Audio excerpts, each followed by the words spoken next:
All right, good morning, everybody. Thank you for giving me the time to introduce my guest speaker today.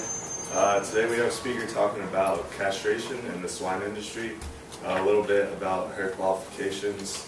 She's worked on the swine farm here at Virginia Tech for 3 years now. She's an animal and poultry sciences major. She's worked on 2 different commercial swine industry farms. And without further ado, this is Cutting Loose, Castrating in the Swine Industry with the presenter, TimKalynn. Thank you, Tim. I'm going to turn off the lights, okay? First off, I'm going to start with a little discussion, hopefully feedback from y'all. What's your experience with the word swine castration? Anybody can answer. It'd be fantastic. Feedback to know that you're awake. You said swine and castration? Swine castration, livestock castration, anything along those lines. Like how to castrate? You did? Yeah. Cool. Doesn't it have something to do with their meat? Taste, the taste of their meat? Yeah, I'll cover that. Okay. Anything else? Okay, well, I took... And then I just got that. Thank you, Leo. So just kind of a quick search that I did about a week ago. I typed in castrated piglet and a Google search bar. Literally the only thing I came up with were animal rights videos. This came from Mercy for Animals, who is known for their undercover investigations. You have PETA, obviously. You have the Animal Liberation Front. And what they're trying to do is trying to anthropomorphize these animals. They want you to see that they're covered in blood.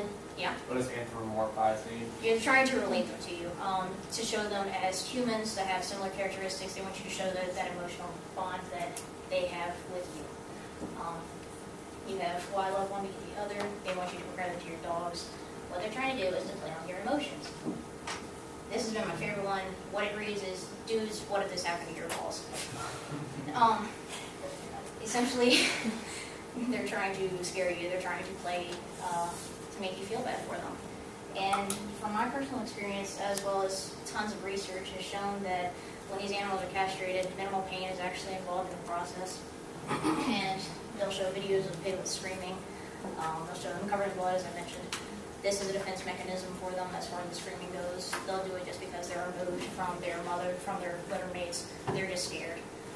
Literally, as soon as you put them back after castration, they're going to run back to their mother. They're going to start feeding as if nothing had happened. So a little bit about castration, the way that it's performed with piglets. You'll pick the piglet up, a male obviously. You'll palpate for their testicles to make sure that they're both there and to make sure that there's no hernias involved in the process. And then you'll make 2 incisions, usually just a little bit below the rectum or on the lower abdomen, and then you'll literally just pop them out and then slowly tear the spermatic cord in order to prevent excessive bleeding. This just mangles the blood tissues so that they're not going to bleed out profusely. It's a relatively simple process. I've castrated plenty of piglets, and I've never had an issue with it. So there are 3 main reasons why we castrate pigs in the swine industry. The first one is to cut back on fighting. Piglets, or pigs in general, are hierarchical animals, meaning that they're going to fight for established dominance. What are 3 things that you would think that pigs would fight for? Food. Food, Mates. sex, and Space. territory. Those are the 3 main ones. And in the industry, we'll see it mostly in pen systems. This can either be after sows are weaned and they're placed in pen gestation areas or in crates next to each other. You'll see them kind of gnashing at each other because they're in a new area. They're trying to reestablish that dominance order. And then you'll see it when piglets are mixed back into their litters or after weaning. They're all put back together in one area and they're trying to establish that dominance line. This is due to testosterone mainly. Both males and females have it, obviously, but it's primarily produced in the testicles of the male. This is what leads to facial growth in human men. It's what leads to certain types of behavioral characteristics such as pursuing a mate or buying big, shiny items in order to establish your dominance over other people to show how much power you actually have. This also exhibits itself in aggression. As they're trying to show each other that they're on top, they're number one. And obviously, by removing the testicles, you're removing a primary source of testosterone, and you're going to cut back on that aggression.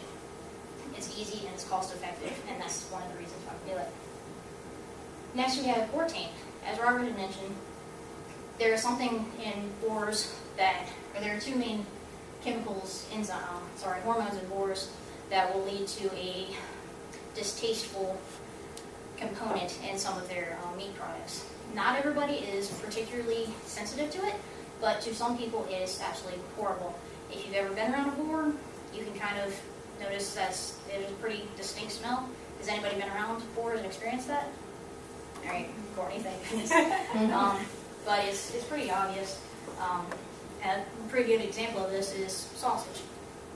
Most of the boars, by the time that they're at that age where they've reached puberty, they're no longer really able to be sent to a regular meat slaughtering plant, so they're going to be processed into sausage.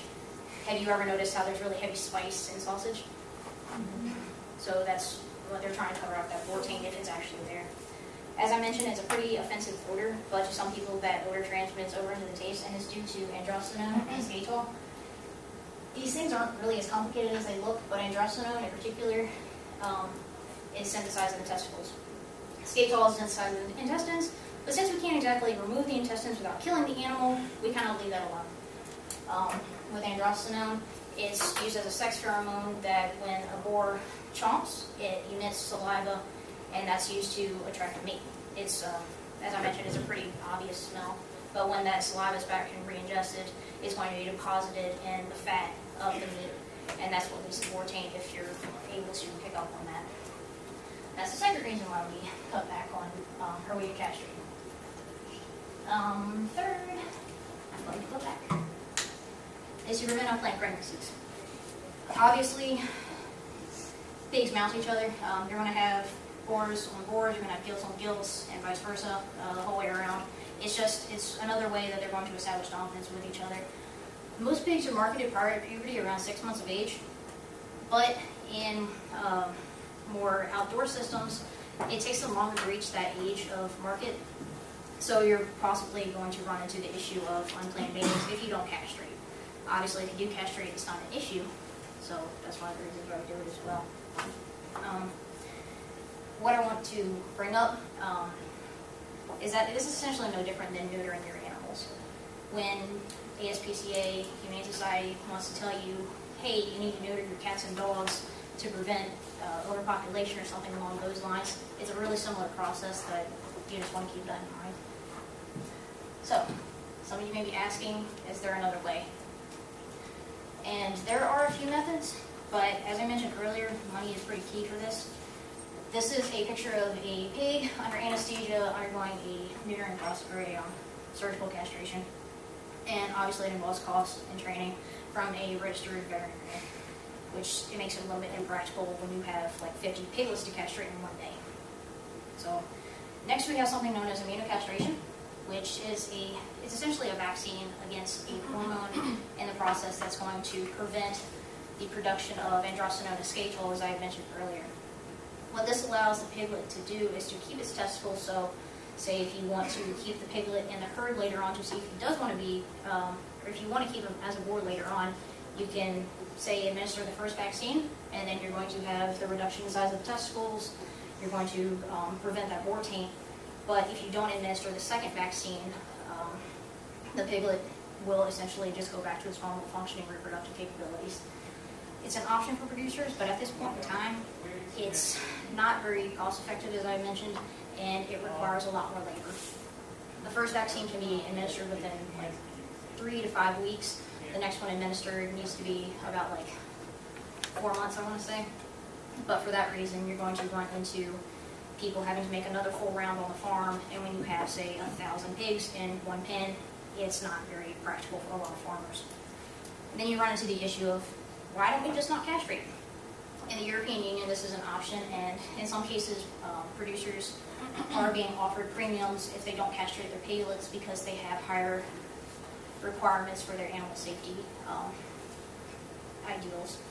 In the United States, we're in more of a commercial setting just in general, so we haven't really come into that issue yet. So, in conclusion, I'd like to recap recap saying that there are 3 main reasons why we castrate the swine industry, and that's to prevent fighting, to prevent war taint, and finally to prevent unplanned pregnancies. As of right now, consumer perception is something that's really being driven away from your castration, but depending on how how producers are motivated financially, we'll have to see how this plays out in the future. What I'd like you to keep in mind, though, is that when you see ads from, say, PETA or the Animal Liberation Front, just keep in mind that there is some research, there is a lot of research that goes into the reason why we do things like this. And it's not something, we're not heartless beast. Farmers are not trying to hurt the animals. We have reasons behind what we do. So just keep that in mind when you see ads that want to play on your emotions and want you to tell you that you're going to destroy an animal for life if you don't do things a certain way. Just try and keep in mind both sides of the story. Thank you.